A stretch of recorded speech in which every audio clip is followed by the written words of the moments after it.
We're all set.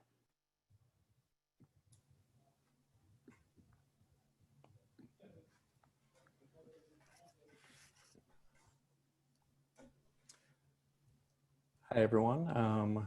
Disha, are you ready? I am ready. All right, shall we begin?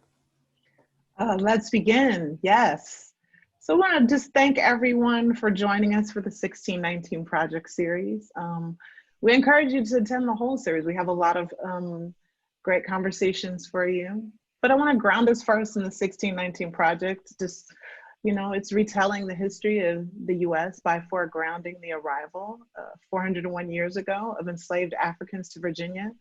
What is the impact of slavery on the country's founding principles, economy, wealth care system, educational institutions, popular music, and visual representations? Join us, we're gonna have a month-long exploration that culminates in the visit of Nicole Hannah-Jones, the Pulitzer Prize winning author of the project. We wanna thank our co-sponsors. We had our all hands on deck approach here at UCI, everything from UCI Illuminations to, the Center of Law and Equality and Race, literary journalism. We have the School of the Arts, School of Humanities, academic and professional women of UCI. So we want to thank our co-sponsors. Also, we want to mention that Nicole Hannah-Jones' visit will be on October 29th. So there'll be a conversation, something for students at 2 p.m. And at 5 p.m., we'll have a conversation that's open to all. So we encourage folks to RSVP soon because these events will not be recorded or live streamed and space will be limited. Also, we want to invite students to share their reflections on the 1619 project through short video reflection submissions. The videos will be due November 2nd. And I think we'll have a link shared in the chat. You get the opportunity, 10 videos will win $50 Amazon gift cards and will be awarded 10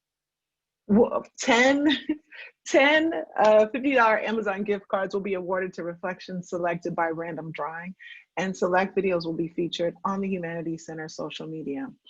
So today we welcome you to Designing the Narrative, a conversation about voice and Black creativity. Introducing myself, I'm the moderator today. My name is Disha Deshawn, and I'm a filmmaker and a screenwriter and assistant professor of teaching here at UCI in the Department of Film and Media Studies. Leading our discussion today will be Ella Turin and Keith Murphy. Ella Turin is an artist, an entrepreneur, and a student in the PhD program in visual studies in UC Irvine. Here at UC Irvine. Her research focuses on Black feminist theory and media culture, and she's interested in the work of Black women solo performers in the digital space. Now, Keith Murphy is an associate professor of anthropology at UC Irvine. He researches social worlds built around different kinds of design, including architecture in the US, furniture design in Sweden, and currently typography, printing, and graphic design in New York City and in the Bay Area. So today, Ella and Keith will be in conversation with our guest presenters, Taylor Shaw and John Key.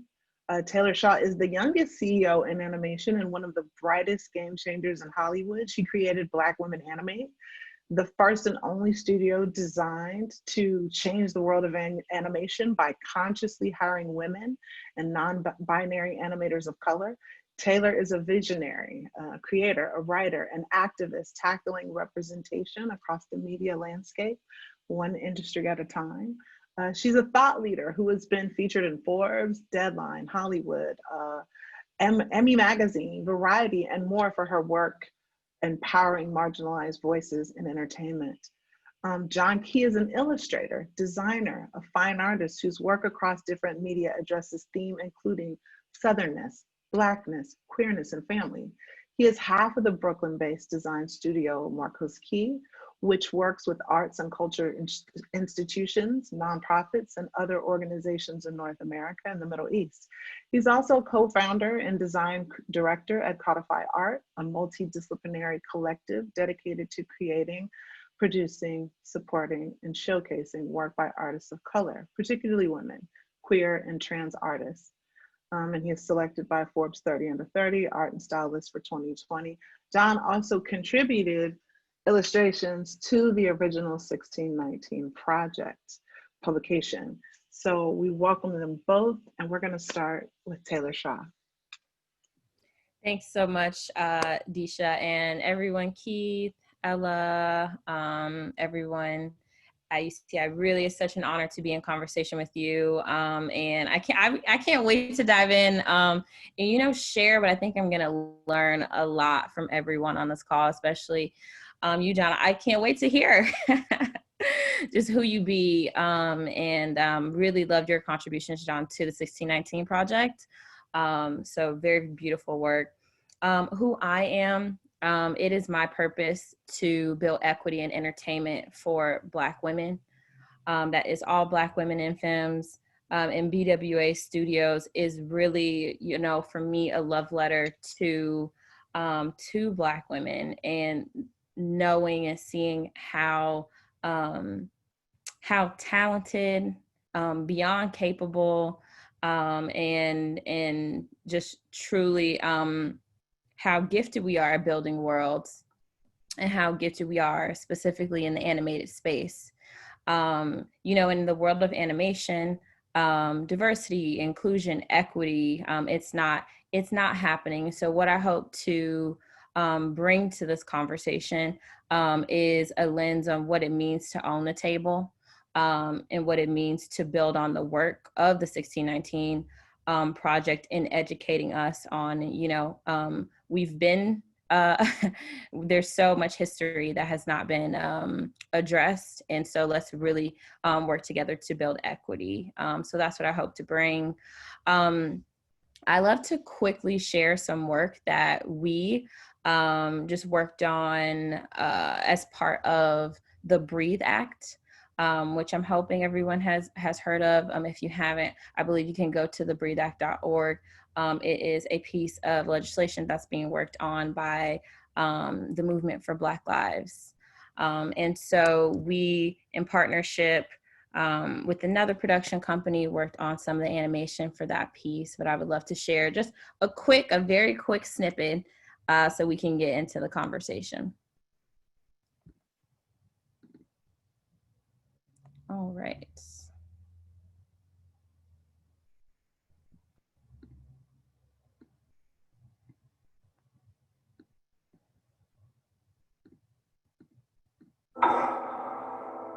Breathe.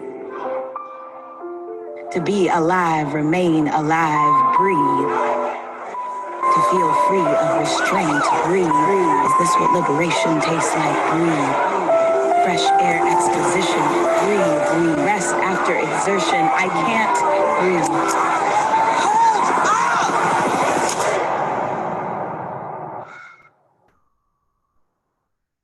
It doesn't have to be like this. Imagine, what if Richard had been met with a tow truck in that parking lot instead of an armed police officer? You okay? Or what if Brianna and Ayana had slept peacefully through the night instead of being murdered in their beds? Or if a mental health professional had responded to the call about Kayla? What if they would have just let Elijah dance? What if my brother Monty got the treatment he needed instead of a jail cell? We are the largest and most diverse movement in the history of the world, and we are determined to create a future in which we don't have to imagine. Let me show you how. The Breathe. All right. All right, that is a quick snippet. I think I'll drop in here where everyone can find a link to the full video, but thank you.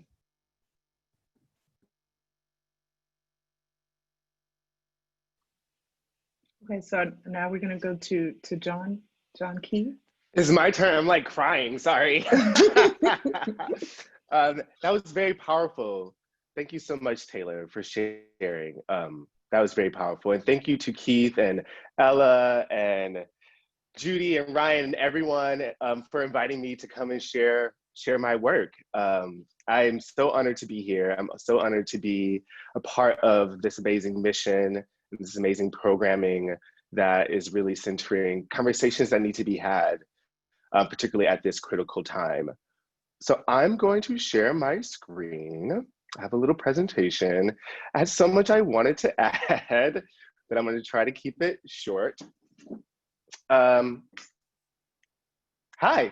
I'm John Key. I'm originally from Seale, Alabama, and that's where I first met art. And my mom would set up a craft table for my twin and I, where we would, like kids do, like many artists do, begin to experiment with arts and crafts. And then from that, we moved into music and theater and singing in the church choir and singing in church pageants and performing on stage. And I think this love of art and music taught me how important it was to express myself. And I think visually express myself in my own story, but also how my part of my story can also fit into a larger conversation. From there, I moved to Providence, Rhode Island, where I went to Rhode Island School of Design, studying graphic design. And I don't know if anybody knows anything about Providence, but it's exact opposite in Alabama. And I think there was a little bit of a shock in terms of the community of students I was around and also this new place. And by the end of my time at RISD, as a graphic designer, I really began to question, what does it mean to be a graphic designer? What does it mean to be someone who is Black and a graphic designer? What does it mean to someone who's from the South and a graphic designer? What does it mean to be queer and a graphic designer? And how do those things show up in my work, and does it even matter? And so from that, I moved to New York, where I started working at Great Advertising, started working for a bunch of different kind of production companies and there's so many things. I'm gonna keep it moving. But I think what really came to mind in terms of this journey was really these 4 pillars of my identity that I began to process when I moved to New York. And these are pillars that really, I think, embody who I am, and it shows up hopefully in the work that I'm making. So obviously, like we talked about, Blackness is really important in terms of race, in terms of my community, Southernness, in terms of where I'm from, in terms of the hospitality and the decorum and the language that Southern people share, family in terms of my biological family, the ancestors, but also my chosen family as a queer person, and then queerness in terms of how I navigate the world, what my sexual orientation is, what my gender expression is, and how I try to take up space.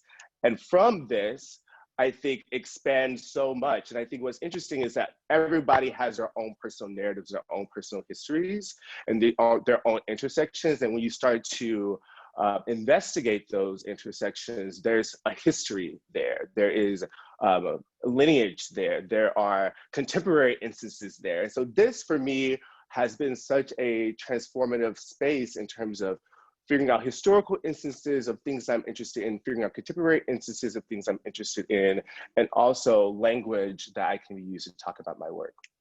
And so I think as a designer, artist, writer, illustrator, my goal is to carve out spaces where authentic voices and expressions are free to be exclaimed and celebrated, which leads me to start Morecoast Key, which is a graphic design studio with my partner, Wael Morecoast, based in Brooklyn. We've been around for about 3.5 years. And I'm gonna kind of show some of the projects we've done really quickly. We do branding projects. So this is for Slay TV, which is a platform dedicated to elevating queer and trans people of color narratives via media. So music videos, interviews, web series is really what Slay does. And we were tasked with naming and branding and crafting the identity. And so I love just to show this as an example of, we created a logo that is actually the voice of how you say the word slay in terms of how the community says it, but also speaking to it's not a monolith and how the different typographic shapes can also imbue and kind of share that story. We've done exhibition designs. This is for an exhibition at Cooper Hewitt Museum that was all about sounds in the city and how you can have analog sounds and digital sounds and how sounds have meaning. This is another example of an editorial project called The 10th Magazine, which is again, a platform or a publication that is, again, talking to and for queer Black people of color.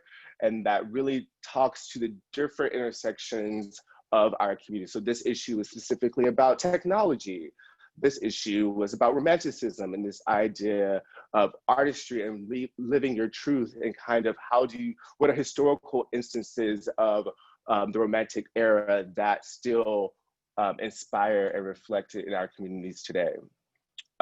This is a book that's about to come out, Black Futures. Maybe some of you heard of it. Kimberly Drew and Jenna Wortham's newest book.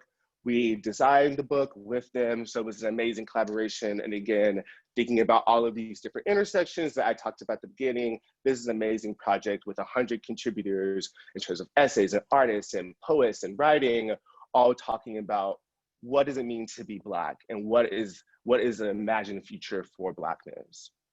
I'm also a painter, and so these are a series of paintings that are called Man in the Violet Suit that I started in 2015, right after the Post Orlando nightclub shooting, in terms of thinking about the spaces that queer people of color take up and claim as safe, and how this is expanded from abstract spaces into interior spaces, into landscape spaces, interrogating historical instances of, how people of color have been erased or removed from painting and history and geography. Also exploring what does it mean to strip yourself away from these identities and perform moments that are private and for self-care. And also interrogating family dynamics in terms of my own intermediate family and painting my twin, my dad, and my mom. There's a lot. I don't know how long I've been talking for. But I think just going into the 1619 project and also merging in this history research is a project called We. And We was a zine that was directly in response to the Black Lives Matter movement and the police brutality shootings in Ferguson. And I mean, there are so many instances, honestly, as we saw in your video, Taylor. And the historical visual connections between the past and now. So there are instances of photographs of like Emmett Till and Trayvon Martin, and instances of typography in terms of marches from the Civil Rights era versus my own work today, or how this merging of typography and signage and imagery, blurs together, are creating moments of, protest and language of resiliency. So these are more examples of that. But that actually was the perfect, that project, the We project, was the perfect foundation for the 1619 project. So when they reached out, the New York Times reached out, they had seen my We work on my website, and they loved, of course, the history, but also the way that it comes off on the page, and it's created via photo transfers onto paper. And it gives you, it's like this drawing, almost graphite quality, but it's actually a collage of various different images. And so what I loved about working on the 1619 project is because it was so true to my practice in terms of digging in historical archives and then responding to artists' work now and creating these timeless pieces that merge the present and the past. And so, I mean, I was gonna go through all of these, but I don't think we have time for that. We can go into our Q&A, but I wanted to show large, like some of these collages. And what's so powerful, obviously, about this project is, I mean, the way that the 1619 project goes through history. It starts, obviously, 401 years ago, but it also does not end there. And it really talks about the triumphs also of the Black community as well, which I think is really powerful. And I loved the section that I was assigned, which was really all of these artists and creative writers responding to these moments in time and historical moments, which for me is such a beautiful resource in terms of creating images. Thank you. John, thank you so much, John and Taylor. This work is so rich and so powerful and so urgent. And I'm happy to kind of pass the baton to Ella and Keith, but I do want to remind everyone that's listening here, please put your questions in the Q&A box, and we'll do our best to make sure we can address some of those at the end, towards the end of Ella and Keith's conversation with Taylor and John. Thank you so much, John and Taylor. I love how the work that you've presented is connected to each other and connected to the 1619 project. And even thinking about how you both talked about who you are in relation to your creative work. You also both are entrepreneurs, and there's a certain level of autonomy that brings. And I wonder if you could each speak a little bit on you know, how you've come to this moment. You know, John, for you, you have your own studio. Taylor, you have your own studio. And there's a very interesting story behind why you even started BWA. And John, I'm wondering, like, also for you, what was the impetus behind you wanting to have this autonomy to form your own studio rather than being attached to another studio or another production company or anything like that? Wow, great, great question, Ella. I think upon graduating from college, I quickly realized, and even towards the end of college, you know, you start to do those internships. You start to, you know, like I always had the opportunity to travel quite a bit. And in that, I learned pretty quickly that the systems in place don't work for me. Like, you know, I had a few corporate media jobs. And even for me, my corporate media jobs were the more lax, you know, millennial media companies. And they still didn't work for me because those frameworks are still built in capitalism, white supremacy. Like it's all, so, you know, they might say, oh, you're cool and you can, you know, say kind of what you want to say. You can walk in with this afro and dress how you want to dress, but it's still oppressive. And so for me, you know, that ended up having a direct impact on my health. Which I was like, oh, I really got to go. And then I wanted to do work differently. I think our work cultures need to be more holistic, it needs to be healthier. You really need to treat people with love and respect. And that I think comes out, so much comes out of, again, like the institutions that aren't serving many of us. And so with Black women animate, it's funny, in terms of representation, I was like, okay, so, you know, I'm graduating from college. I want to make content. I'm going to make a Black girl version of the Boondocks, which is a satirical comedy cartoon. I am from the South Side of Chicago also. So it was really important to me to create a show where, you know, Black female leads were on camera because I hadn't seen an animated adult show like that, and behind the camera. So I'm sure, you know, John and all of you probably know this, that it is hard to find a Black female animator. It is hard. And it's not because we don't exist. It is not because of that. It's because of visibility. And we're all on this call. We're all artists, right? We know how hard it is to have sustainable careers as artists. To get that next gig, to, you know, feed yourself, there's a lot that you have to do. And so for me as an entrepreneur, the company is based in a lot of those experiences I had early on in my career of wanting to have a healthy work culture and also create space where representation is there, because especially in animation, there's so much opportunity to innovate, especially in a time right now, especially building on work like the 1619 project.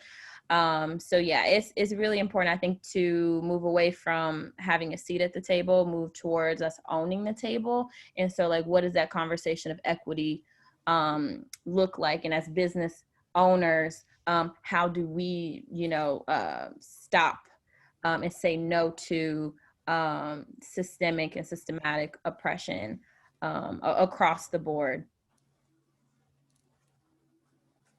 Absolutely. And I love that you talk about not just having a seat, but owning, because, you know, that's something that we want to dig into about these structures and how, as you said, they don't really serve us. So I'm wondering, John, if you have a similar narrative and story. I'm really curious.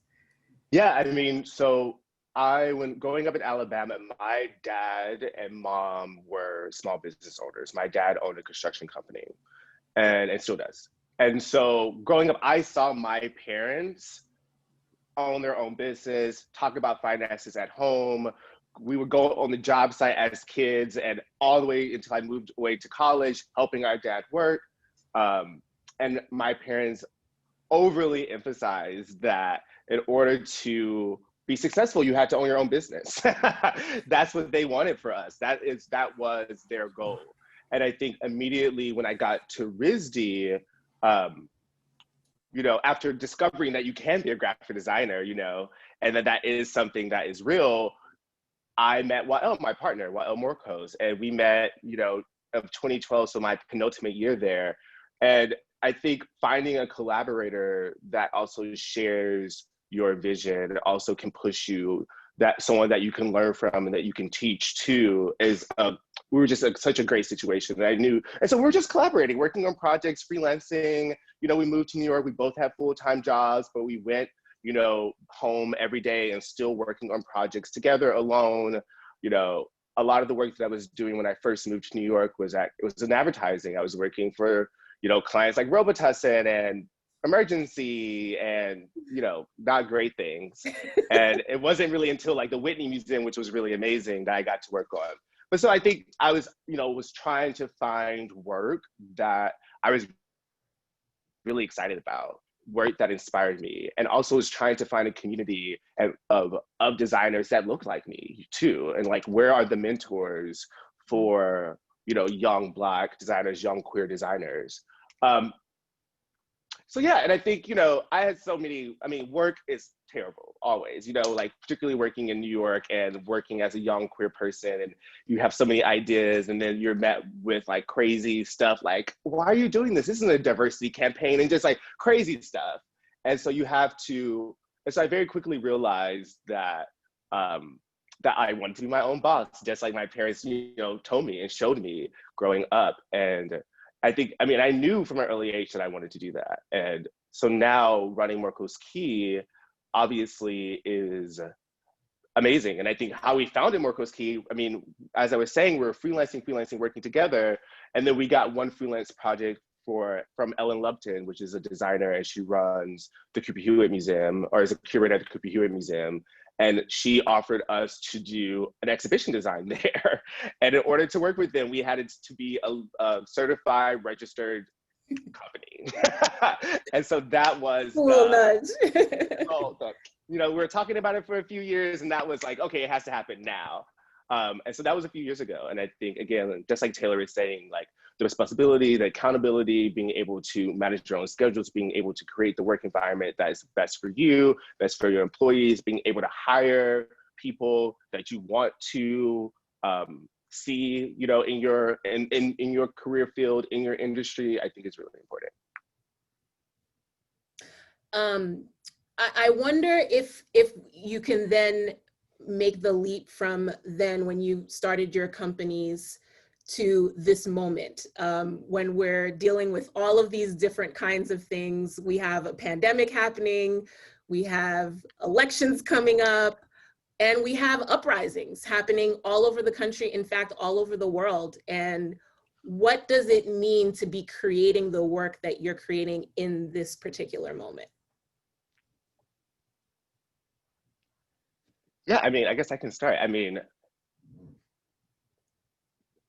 this is a hard question for me, I think, because when you're a Black person experiencing that lives with all of these things that are happening, you feel like you don't have a choice but to participate and speak up. But at the same time, that work is very exhausting and very painful and very triggering. So it's a double-edged sword. Like, I am honored. I want to be doing this work. I have to be doing this work. I love using my skills to empower my community. But also, I think it's important for creators Black creatives to also find these moments of rest and healing amongst trying to be, you know, a leader, you know, a protest leader or activist or a vanguard, whatever the word you want to use. Like, I think it's very hard. Mm-hmm. Mm-hmm. Taylor? Yeah. So what is it like in this moment to be doing this work? It's really funny on the animation side, because when we started Black Women Animate, we're going into our 3rd year, and startup years, that's like 10 years. But John, but when we started it, we had people tell us, oh, the company will never get that far because the name is just too much. Nobody's really going to want to work with you. It's just we have like more conservative people at our company, so it's not gonna work. And so for the transformation to and that's not the feedback we got across the board, right? But for that transformation from the industry to happen for the animation industry, and particularly, especially because it's so behind the scenes, nobody was asking questions about who was making the cartoons. Right. Nobody is asking questions about who's creating the ideas. Nobody's asking questions about who's voicing these characters. Nobody's asking any questions. It's been largely unchecked. And so for us to be in a place now where we're in a pandemic, so for the entertainment industry, much of what we can do, animation is one of the only thing that really continue going over the last few months. And so we've been inundated with requests, 1, because people need animation, and 2, because our name is Black Women Animate. So it is interesting because you're pairing the uprisings with that.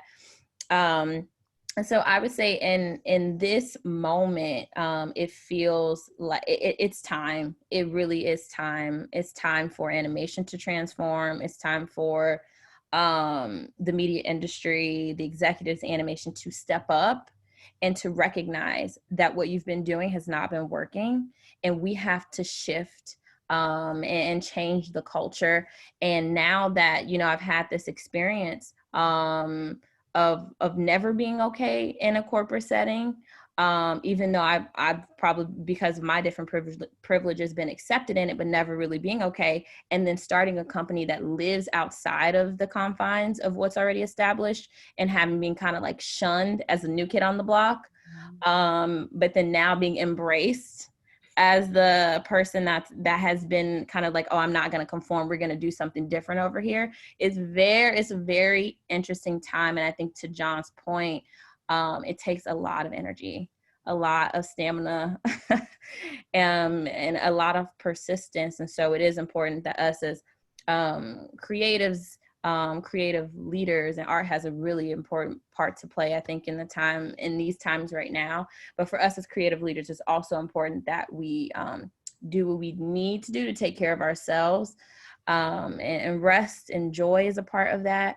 But looking at the piece that I showed initially for the panel, it's just so interesting because I do have to turn off my emotions and turn off what I feel sometimes in order to deliver. So that's just an interesting thing that I think I should share, because I feel like my output right now, it needs to be high because I want to feel like I'm doing something, but you also need to offset it with, okay, like, what do you need? Do you need to take a moment to process today? Do you need to take this day off to check in with yourself so you have the stamina to keep going? Because it does take a lot. Yeah, I mean, to both of your points, it's kind of, you can't escape the fact that this is happening to us, and then you're feeling the need to create on the things that are happening to us. And it definitely takes an emotional and physical toll. Yeah. Keith, you want to jump in? You have anything? I have a couple of questions that I had written down, but I'm interested in that this question of caring for yourselves, because I worry about you, and and I mean that in a sense that like that element of, like, John, the way that you framed it as you have to work, but it's tiring, right? That it's just a kind of pressure that a lot of people don't necessarily, non-people of color don't have to feel. How do you take care of yourself? How are you taking care of yourself, right? And I don't mean to pry, but like, I'm interested in what you guys do to actually like decompress from this? Because partly, and just speaking for myself, like I kind of do creative stuff to decompress, right? But I'm not, you know, I'm just a professor. So I'm curious what you guys actually do. I recently started roller skating. Which skating is, or blading? Skating. Whoa. I used to rollerblade as a kid. And so there was a transition to roller skating with the, you know, force skates, which has been amazing. I don't know. I think it's interesting. It's like a thing that also ties me to my Black community in a really, like you're saying, Tay, like a joyful way, in a really celebratory way. And it's something that I can do with my friends, the fun social distancing thing. You can go outside with the mask on. So, I mean, that's been a fun thing for me. As I don't know what's going to happen as the seasons change. But I guess other things is like, you know, I have a COVID pod or coven that we call it with of friends that we hang out together. We don't see any other people. And that's been a saving grace too, you know, having like moments with friends and family and closeness. I think also it's hard to be close to people. It's hard to see, like I haven't seen my extended family in forever, you know, so I think trying to create pockets of community and create moments of love is really important as well. Yes to all of that. Yes to all of that. Yeah, thanks for sharing, John. For me, my non-negotiable is sleep. That is my non-negotiable. I promise you that I get 8 hours of sleep at least a day. So even if I stay up late, my body's like, okay, we're not getting up until 11 o'clock. Like, that's just what it is. So that's the non-negotiable for me. So right now, even the last like 2 months or so, because I had this other big creative project. I just finished writing a film, and that took up all of my mental space. And so my like working out, my, you know, cooking meals instead of ordering food, because, you know, New York, convenience is key. That did not happen. Those things didn't happen, but the sleep is vital. And so what I'm going to do for myself as I've get back into a normal schedule and groove is, once our panel is done, I promise I will work out because I need to do that for myself. And then also a big thing, and John, I'd love to hear how you feel about this as a creative and entrepreneur and how you put it into practice or what you do, but boundaries, I think for me is super key. Especially with work, because we work so much at the day job and then the work of being a Black woman. Or so anyway, boundaries is key, and saying no, and really seeking out and only being open to right partnership in work and in life. It is super key to me and my well-being, and just saying no. And setting boundaries. And I can get more specific, but I'd love to hear, John, how you respond to that. Yeah, I mean, work-life balance is something that I'm developing. And I think, you know, I just moved into a painting studio and a design studio that is outside of my apartment. Well, my painting studio was, but anyways, I just moved these two things outside of my apartment, like during COVID. And now, since we're able to go there back and forth and actually be able to shut the door at nighttime and leave our work there, that has been a huge game changer. And so now I have moments to read, and I wish I exercise. It's like something that I want to do, but is exercise. Yeah, it is. It definitely is. But yeah, so I think that's basically, I think that's important. Boundaries are important. Having time set aside for friends, for fun, for work, for sleeping is important. I'm not gonna say that I'm the best person at that, but it's definitely something that I strive for. I would love to sort of like expand on this idea of boundaries, and especially thinking about how, you know, we've talked about how this is a changing time. This is a moment of expansion, where the things that were not asked are now being asked, the things that were unseen are being seen. And I know, Taylor, you've experienced this a lot, and you touched on it a little bit with the demand that comes with this moment in time for work by Black artists, work by Black creatives. And you're absolutely right. Not all of them are aligned with our values. Not all of them are right relationships, right? So I'm just curious if both of you can talk a little bit about, you know, what you're considering as you're taking on these projects and what you're noticing about how these changes are happening. Do you feel like it's a change that has a long-term trajectory, or are we really just in this moment? Ooh. I know, I threw it all at you. Just take it piece by piece. Okay, first piece, long-term trajectory, or is it just in this moment? Always in every major moment in history like this, for some people, for some companies, it's just going to be just in this moment. And those people are going to get left behind because we're demanding more. And that's what we're asking. When folks come and approach me for work, I'm demanding more. I'm very clear about who we are as a company and our expectations of the work, and what we're going to bring to the table. In that, if something doesn't align with our mission and vision, I'm not going to be a part of it, and neither are my artists, because I'm always working to protect them. So if it's a long-term thing, I would say yes, but change does take time. And so with the long-term, we still have to take ownership.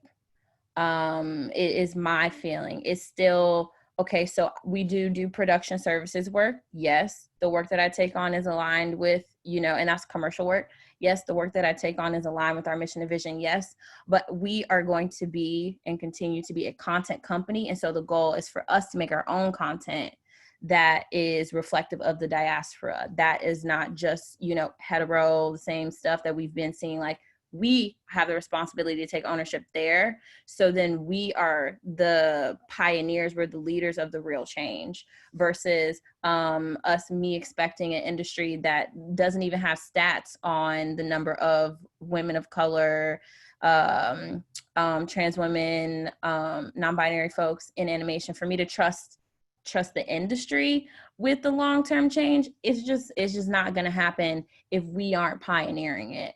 And then they'll fall in line, as kind of how that's been my experience. And I don't know for you, John, but for me, in different ways, it's been isolating, but also just holding the frame that it will change. And I feel very confident in that being the case, because this next generation of artists, and even not just this next generation, folks who are looking back and saying, I'm not going to accept this anymore. I'm going to tell a different story. I want to create my own narrative. The way that working, it's tired. It's just not working. It's just not working. And so I really appreciate, I just really appreciate the lens that this moment is causing all of us to have. It's definitely a very challenging moment. But I think collectively we're going to be saying no quite a bit, and being clear on what our priorities are and what we want to say yes to.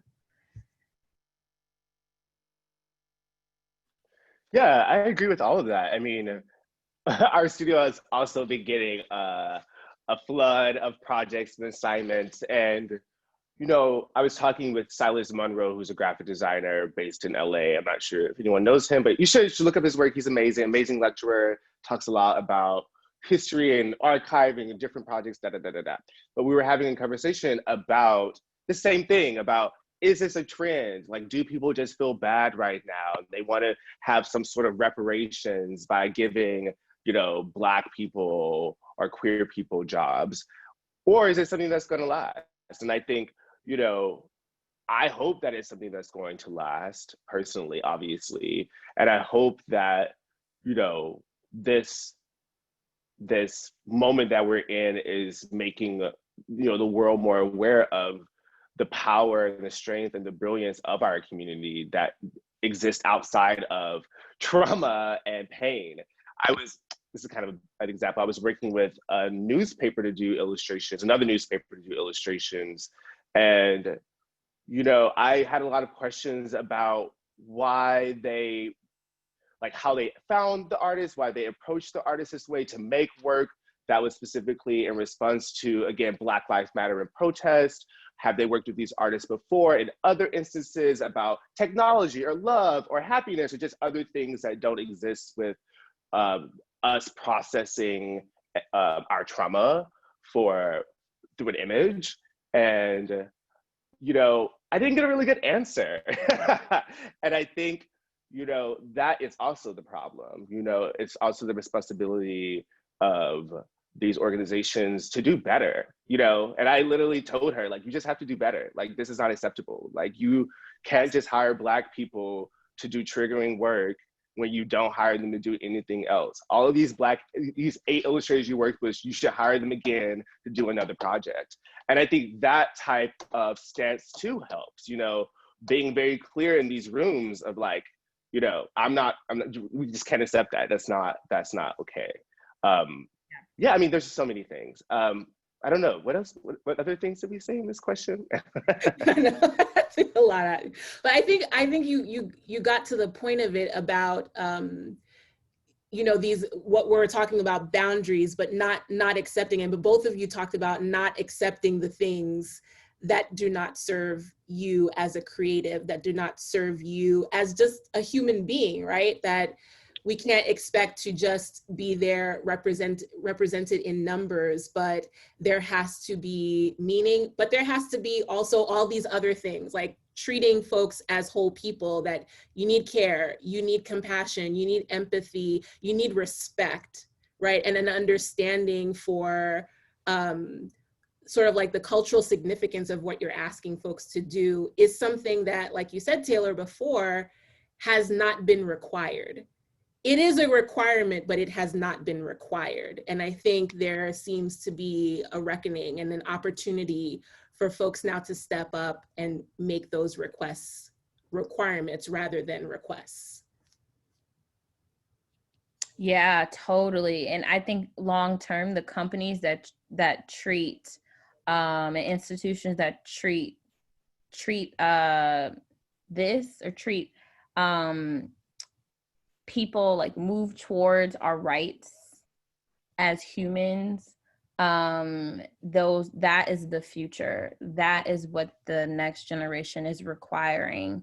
They care about impact, like that's the requirement. And I think it's yeah, I'm seeing some companies do it, some entertainment companies do it, and I'm seeing other folks, you know, just say it. And I think, John, like you said, we'll get briefs and it's hey, we just want to hire some Black people to do this mural for our company. It's going to be up for 2 weeks. Like, it's like, exactly. It's like, no, hire us,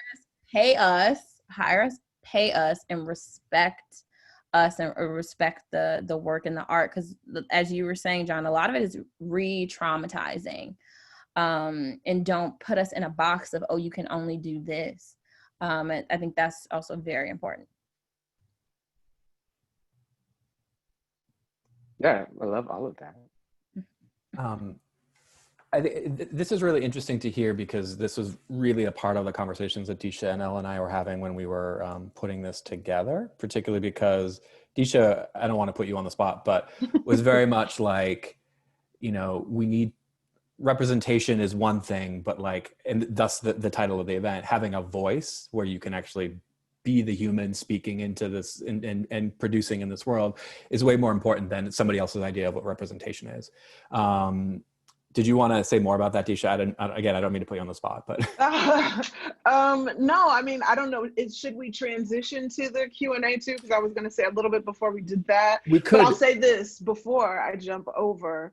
I love that you guys are sharing this concept of pioneering and being visionaries, right? And how owning your own table is absolutely enriching the work that you're doing, because it's freeing your voice, you know. And I think it's interesting because I'm actually doing some looking at the LA Rebellion filmmakers right now, and another class that I'm sitting in on as an alum at UCLA.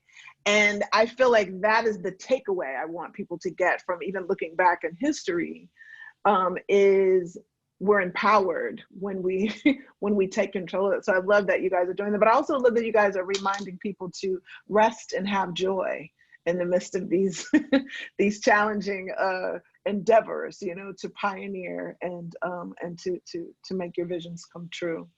Did you guys have a few more questions before we? I think I have a few in the Q&A. I had a question I wanted to ask. Yeah, I can hold back. Okay. So you both have talked about, like, I mean, and we were interested in your take on kind of this moment and what it means, but you've also both alluded to the future, and I'm wondering, like, what you see as, or do you see yourself having a role? I think I know what the answer is to this, but as a mentor of a new generation of Black creative professionals, because I mean, I know, John, you do education, and Taylor, I think Black Women Animated seems to be an incubator of mentorship in a lot of ways, right? But I'm wondering if you have things to say about, like, how important it is to do that mentoring work now in order to build, you know, keep what you're doing going as we move forward. It is it has to happen. As we're talking about requirements, like, my goal in starting this company, number one, I am not an animator. So this company is built purely out of love for Black women. So with that, my goal is to build up, you know, to push through, to take the crack in the door and bust it open and build a house with a bunch of different doors that we can all walk through. But with that, the goal is not for it to be centered around me. It can't be. And I think that's what we learned from history, right? It can't be about one individual. It's not supposed to be about that. It has to be me playing my part, and everybody on this call, everybody tuning in, like, everybody playing their part and positioning others to carry the torch. And so for me, what the goal with, you know, BWA is that the framework is established. We establish an equity blueprint in the entertainment industry. And then there's another, you know, Black woman who can come in and be the CEO of the company, and she can empower. And I'm never going to stop empowering, but it's not about me. In art, it's not about an individual. It's really about how do we scale in a meaningful way, in a very fast, because the entertainment industry does not scale fast. They do not scale these inclusion programs fast at all. A lot of these programs are like, okay, we're investing in inclusion, so 6 people can be in this program, and, you know, it's 2 years and you might get hired. What? Like, come on, you have billions of dollars. Please spare me the sob story. You can make this happen. And so the future, yes. My long-winded answer to your question is yes, I definitely see the mentorship is ingrained in our company, because we do work with a lot of emerging talent and pair them with veteran talent to make sure that they can deliver on a project. And that is a lot of work. It's not always easy, but it's important. And so that's really, the mentorship is a big piece for sure. Yeah, I agree, of course. I mean, as a person who was in art school searching and craving a mentor, and anybody that looks like me, anybody that could identify with my experiences, it is a requirement, capital letters, you know? And I think our studio in itself is set up to do that. I think we have, so one of our, I guess in one case, we have what we call a designer in residence program, in which we bring a designer in that works part-time with us, but they obviously help us on projects, they obviously assist us in amazing ways, but they also bring in a project they care about, a project they're working in outside of work. And then we have conversations about this project and how we can connect with people that might be better suited to talk about this project, or how, as we, a design studio, can help this project get out in the world, or critiquing it, or whatever it is. And I think, I mean, that's a small instance, but I think those types of instances, I mean, I think they always are small instances, though, that add up to having meaningful impact and creating spaces that our designers feel like they have full agency over the work they're making, and having conversations around their work, and then being able to say that my work is being, you know, supported, I think is really, really, really powerful. And I think, you know, obviously through Codify Art, the arts collective that I run, that I co-founded with amazing people. I mean, our whole thing is building community and creating spaces, people younger than us, people older than us, and creating these intergenerational conversations. Sometimes that looks like mentorship, sometimes it's peer-to-peer mentorship. It's not always top down. And I think that's also something really important to remember. Like, your friends are your mentors as well. And I think that is, you know, something that I think Codified Art really speaks to. I think this piece about that you're both bringing up about community is really important, besides the mentorship piece, but I think the community. So it for me, it does two things, right? Because it builds visibility outside, you know, for all the folks who are like, oh, we can't find Black designers, we can't find Black women animators. The more that you have the numbers, the easier it is to be able to refute that, right? But I think also especially for up and coming artists, designers, creatives, you know, even Taylor, you mentioned that sometimes it can be isolating, and you can really be out there if you're not in spaces where you're in community and in fellowship with other creatives. It can be isolating, and you feel like you're alone, and then you buy into what anybody tells you when they say that you can't do this or you can't do that or your work's not good enough. Like, this is when that imposter syndrome starts to set in. But the community is what can really resist all of those narratives. Yeah, 100%. I don't know where I would be without community. I've never had anyone tell me that I couldn't do something. If I ever had an idea, if I ever said I'm going to move to this country, I'm going to do what, like, nobody has ever told me I couldn't do anything. I graduated from journalism school. I tell my parents I'm not going to be a journalist. Before I even graduated, they didn't question anything. And I said, oh, I'm going to move to New York without a job. They said, okay. Like, nobody has ever told me I couldn't do something. And with it, and to always have that support and what it does for you, there's like no holds barred on what is possible for you when you believe that you can do something. That as you start to find community, as you start to find mentors, it really, like, when I found my mentor that I'm like, that I didn't have words for what it was, but she's like a Black female executive, like nobody knows her, but she's, you know, worked with Oprah for like 20 years and was behind the scenes. I'm like, that is exactly like who I'm trying, like just the mover of the things, that's who I'm trying to be. Community is so important, and just to see the people, to see the Black women directors, art, like to see and to know it's vital, and you having the confidence. And I think I wanted to add too, that we all just have a lot of unlearning to do.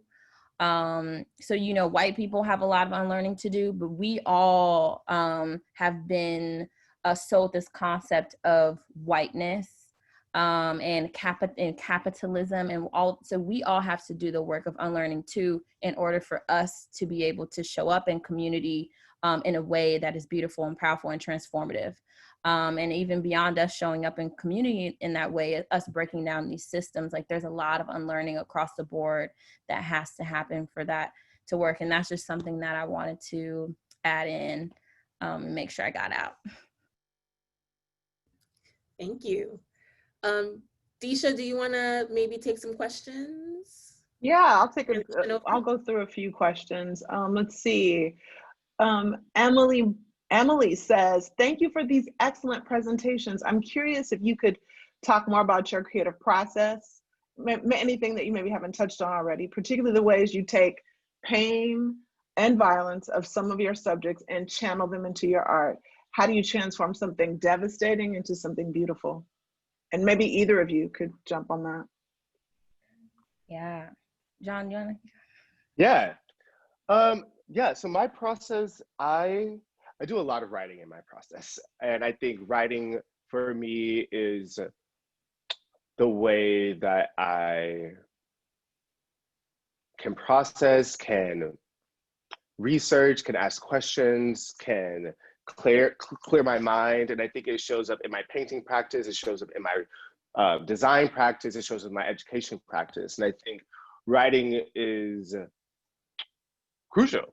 Yeah, and I think that is just, that is what gets me by. And I think if we're talking specifically about my painting practice, for example, do a lot of writing, and then that writing turns into visual language. I like emphasize visual, like what does it look like? What does it feel like? Are there historical references? Are there historical reasons why the colors should be that way? And then that translates over into thumbnail sketches, and that translates over into, sometimes I fully render them in Illustrator, and then translate that over into a painting. And the painting process also is a very meditative and healing process. I think, I mean, the paintings, I don't know, I mean, it's hard because I just showed you a few slides, but if you look up close, the paintings are layers and layers and layers and layers of paint that build up over time that creates this almost keloid-like edge around it. And so I think a lot about, you know, that when I'm painting, it's just this buildup of paint and its meditative process. And also processing like whatever it is I'm painting. Like sometimes I'm processing, it's a painting of my grandmother, or sometimes I'm painting these dots and reminds of my grandmother. Sometimes I'm painting a landscape and it's, I'm using squares and that's my fault. And so I think all of these memories get processed through painting. Yeah, thanks, Sean. I would say for me, free writing also is really important. And that can look like just fragments in the notes on my iPhone. That can look like me opening up a Google Doc, and just what I really work to do with myself is just notice how I'm feeling, and have an active conversation with myself, like in my head, about, okay, what is that? What's coming up for you? What does this remind you of? And just allowing myself to just have I have a really active thought life. I feel like I'm talking to myself all day.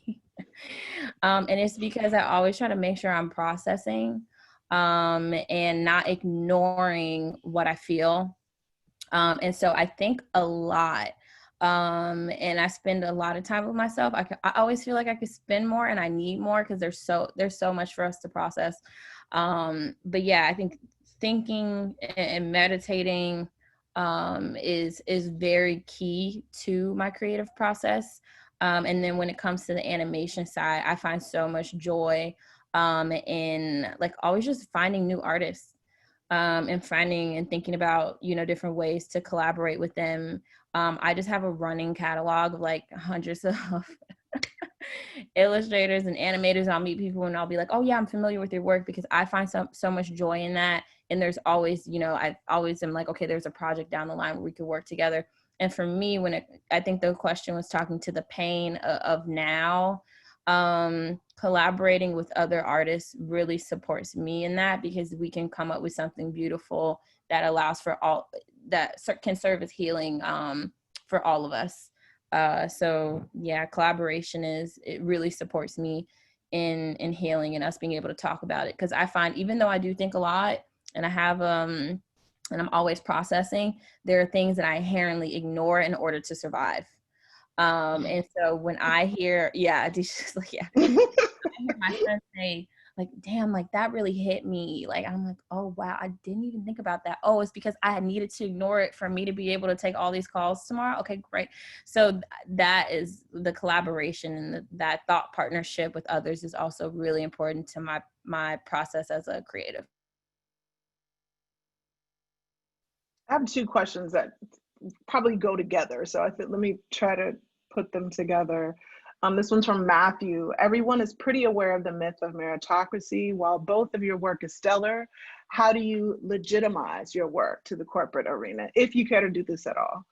Does your immersion in racial narrative provide a certain exclusivity to a market, and or provide visibility in the wake of the social justice moment? And is that sustainable? Mm-hmm. So I'll do that. The last part of that question. The last part of that question. Does your immersion in racial narrative provide a certain exclusivity to a market, and or provide visibility in the wake of the social justice moment? And is that sustainable? I literally was having this question yesterday again. I mean, this idea that, you know, as a Black queer person, I love working for Black queer things, subject matters, things that just intersect with who I am. That's obviously something that I want to be doing. It's not the only thing I want to be doing, but it's definitely the thing I get the most joy from. And then this question of how do you sustain? And the sustain is definitely a capitalistic motto, right? We're already talking about money, and we're already talking about like, and it's like, why does it have to go there so quickly? And then it's just a reality, like I'm running a graphic design studio, right?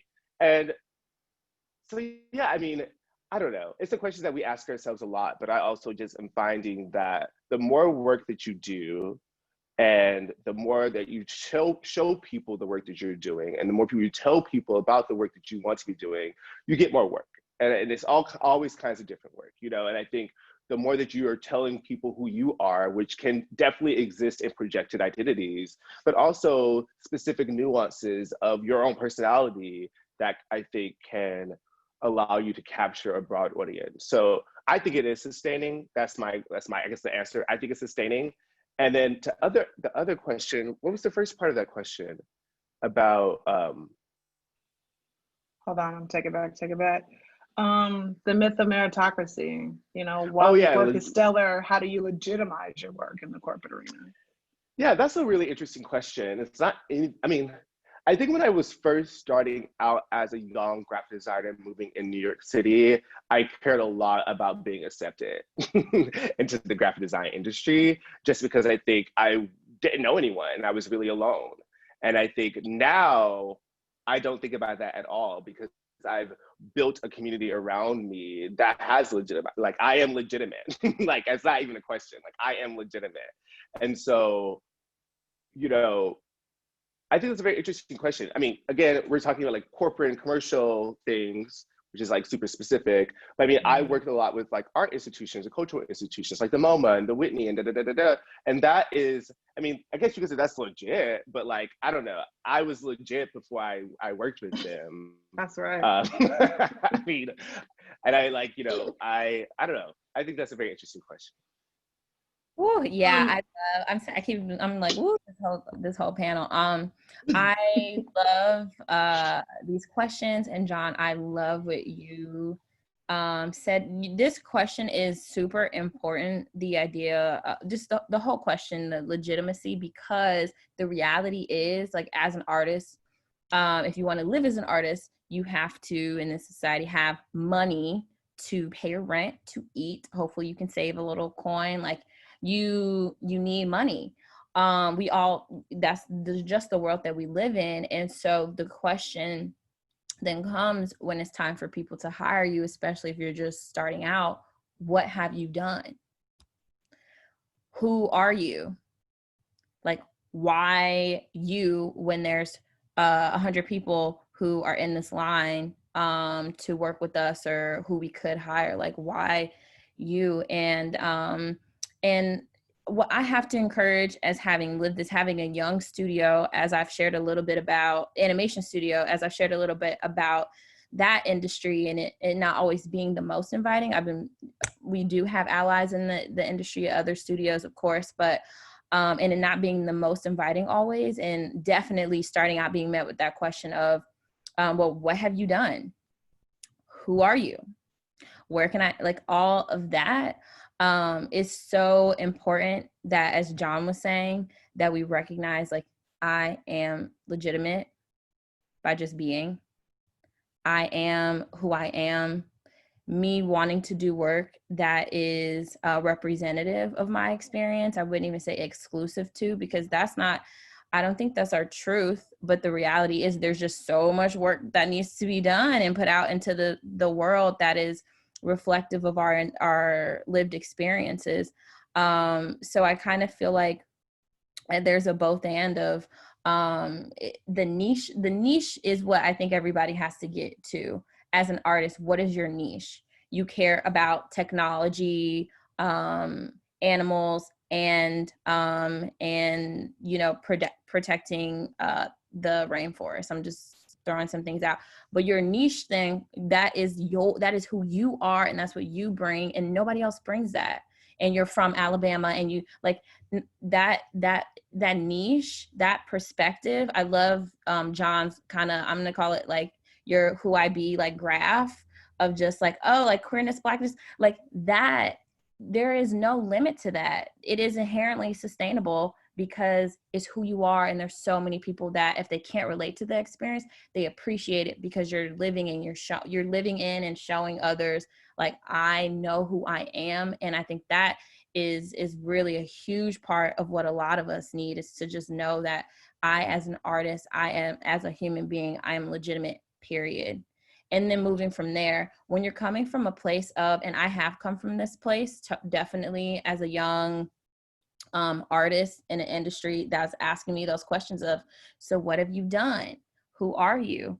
When you come from a place of, I need to prove myself, then you're going to be attracting those people that are giving you that energy of like, okay, well, prove yourself to me. When you come from a place of, I am who I am, I understand my niche experience and why it matters and why it's important, you meet those people and you attract those people that aren't saying, oh, well, who are you? Who are you in like the who are you way? They're saying, who are you? Like, tell me who you are. I want to be in community, in relationship, in right partnership with you. And there is a difference, but I think a part of it is how you show up.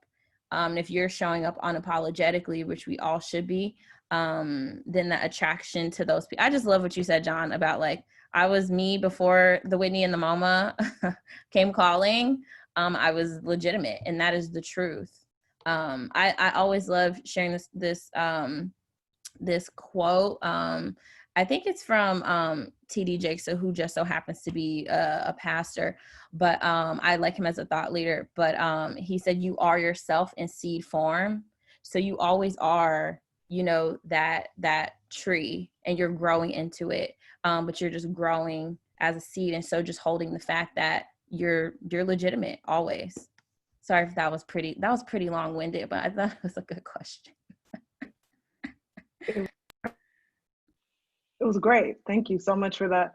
Let me see. I don't want to. There's so much here. So much good stuff here. Maybe just one of you can chime into this one. And I think you kind of covered it a little bit already, Taylor.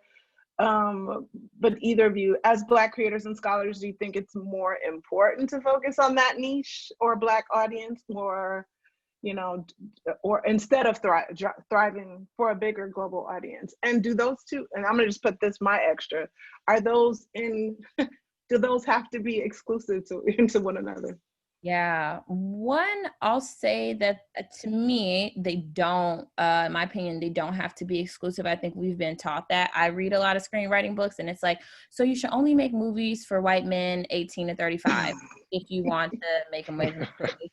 And I'm like, okay, this book, did it really come out like recently? Like, how is this? So yeah, I think, make what you want to make. Make what you want to make. Make what calls you, what speaks to you, and then go from there. I'll let you talk, John, because I just spoke a lot. But no, I agree. I mean, I don't think they're mutually exclusive at all, actually. And I think that they are. I mean, I don't know. There's millions of Black people on this earth. There's like billions of brown people on this earth. You know what I mean? So I'm not like, the world is brown, like as far as I'm concerned. So I think that is, yeah, and I don't know. I think it's very interesting. Like, I hope that my stories that I care to share will bring all the people with me to the global stage, if that is a dichotomy that we're setting up, right? Yeah. So I don't know, quick answer. I'm gonna shift into like a couple of advice questions really quickly. I think you've already given incredible advice with your example and just being so honest and open. This is from Ariana. She says, hello, it was so nice hearing from you all. Do you have any advice for Black women film majors getting into the world of media and television work while simultaneously fighting adversity? Yes, make something right now.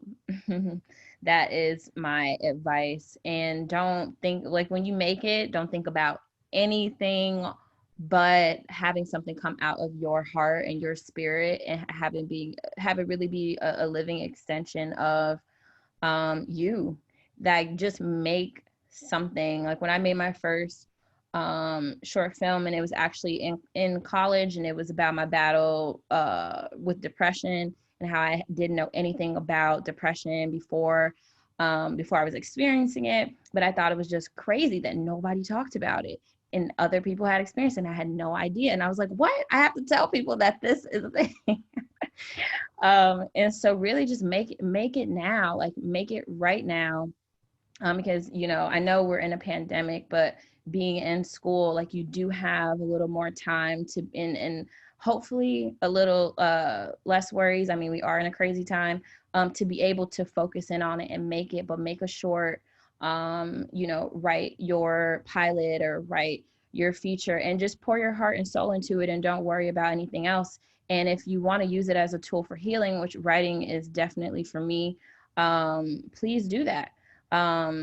If that is with your camera, like use it, but make something and make it now, and don't worry about, you know, if you're trying to like get it on Netflix or whatever, like don't worry about that. Just make your thing, just make it, and show it to your family and friends after. Like do a small screening, even if that has to be via Zoom. Like really just put yourself out there and put your work out there, because you know you are legitimate, as we were talking about, you're legitimate right now.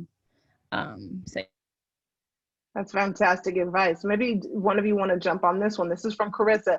Taylor and John, can you tell us about the culture you strive to create at each of your studios? Also, what advice do you have for people graduating college, starting their own businesses, who are POC or allies who want to avoid becoming part of a corporate system, that are part of corporate systems that have been built upon white supremacy?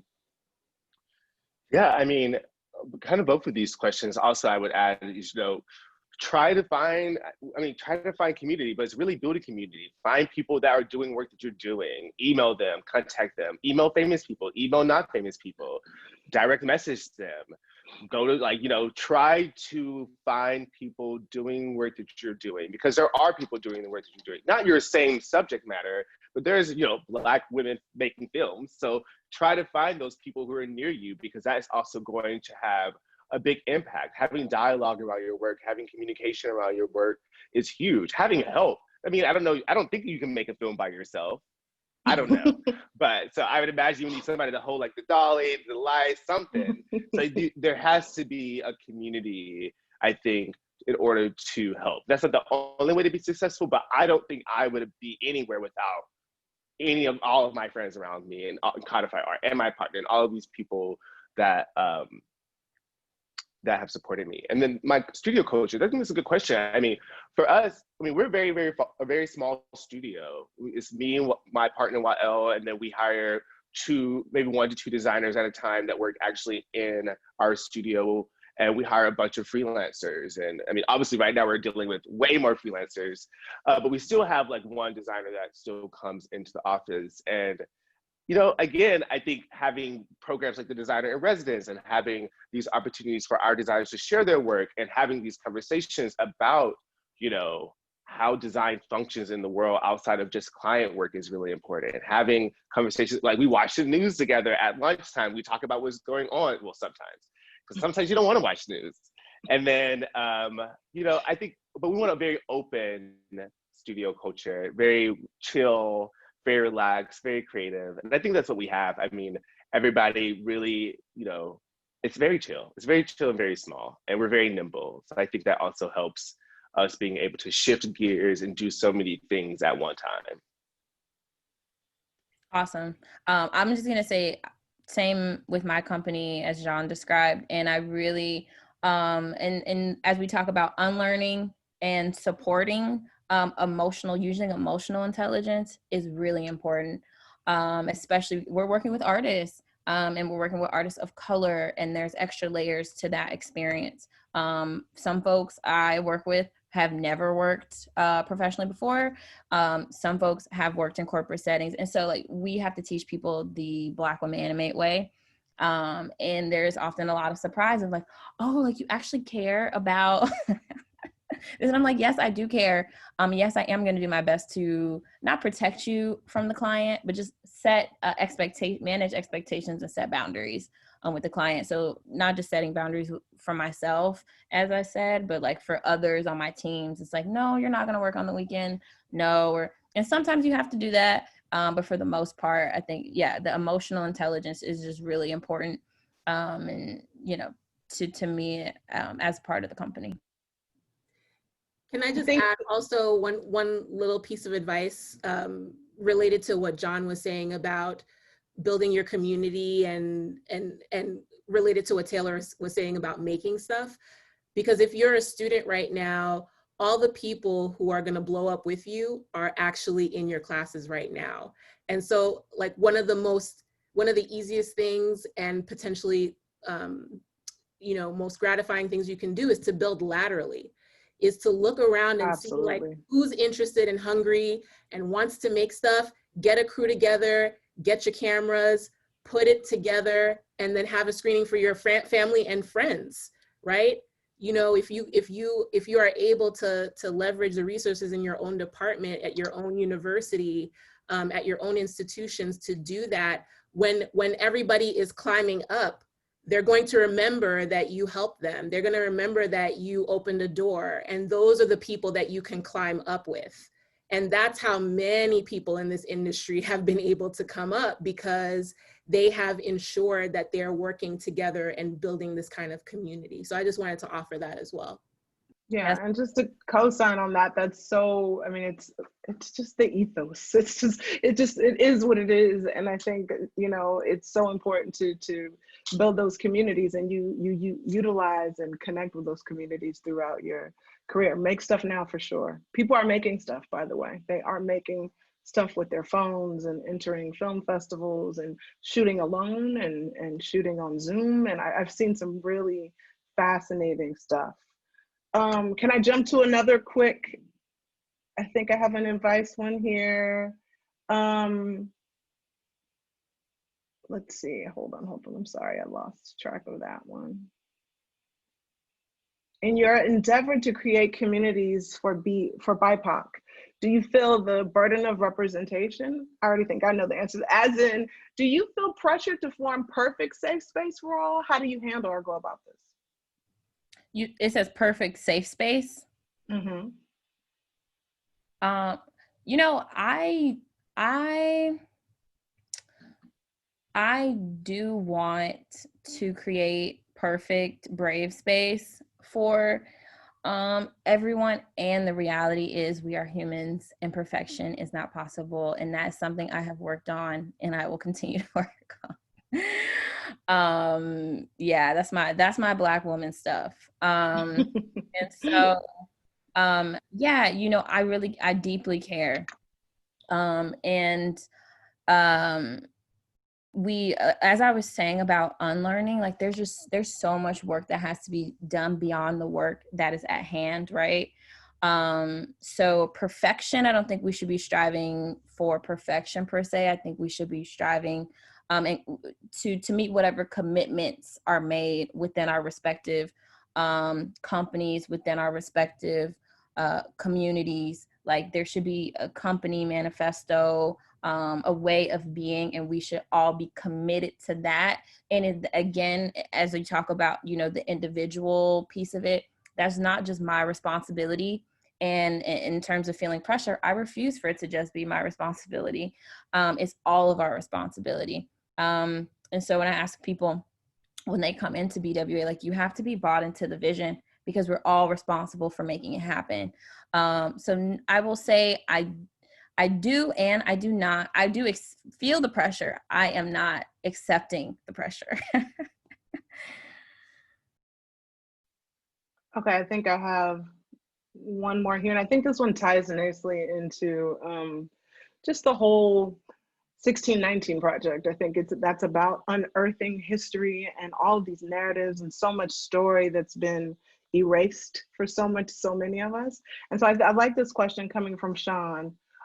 Given the scope of the BLM movement and the reckoning with the United States history of inequality, what can allies do to amplify the voice of the Black community? How can we use our our communities, whether it's Asian American community or professional communities, to let more people understand the importance in this movement?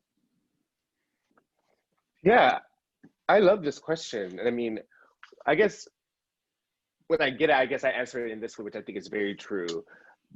I mean, because ally is so vague and all of these things are so vague. And I just say, like, as an individual, you have to recognize where you are in the world, how much space you take up in the world, and what your identity is, right? And how that impacts others. And if you are super privileged, maybe the best thing for you to do is donate money, like donate. Maybe the best thing for you to do is just to share a resource on your Instagram. You know, maybe it's not appropriate for you to be texting your Black friends and asking them to educate you about things, you know what I mean? Or trying to help you figure out ways to get involved, which is exhausting because they're busy. And then I think, you know, so I guess it's like who you are, where you are, how much space you take up. And I think that should influence your actions. I think if you're in a community that is, you know, that I don't know, I have a lot of friends in the Asian American community. They're like, so Asian American community can be a little bit racist against Black people sometimes. So they take it amongst them to go into their communities and educate them about Black people. Not bringing in another Black person and trying to teach them about, tell us about Blackness, how do you exist? No, self-education, educating your communities around you. And like Google is thriving, you know, there's so much information on Google. And so I feel like that is a huge way to be an ally, to get involved. And then sometimes it is going into marches and protesting and standing in between cops and Black people. Like that is another way that you can get involved. That is another way that you can protest. But again, you have to figure out who you are, where you are, how much space you take up. And I think that should definitely influence your actions.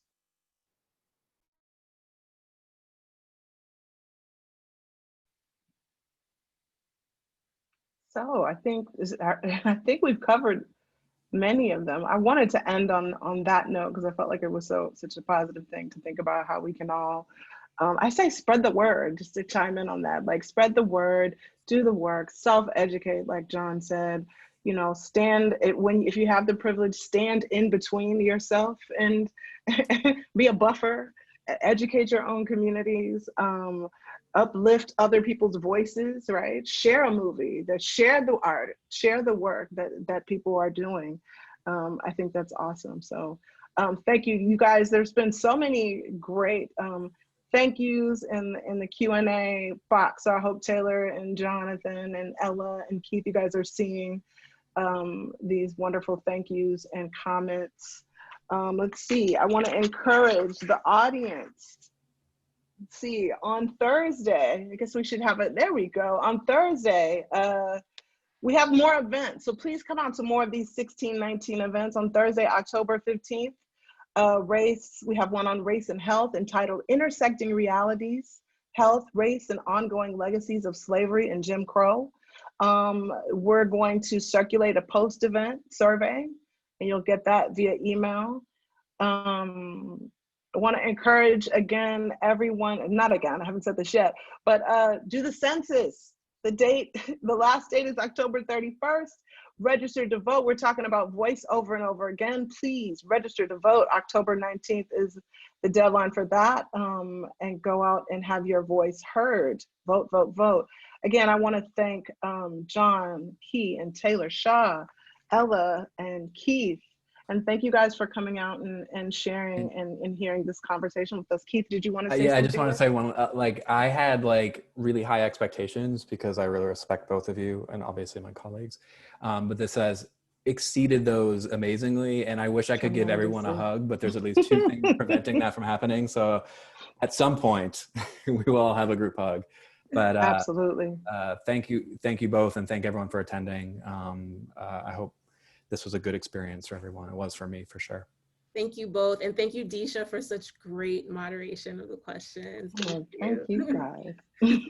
Yes, thank you so much for inviting us and having me. I love it. I would love to stay in contact with you all and stay connected.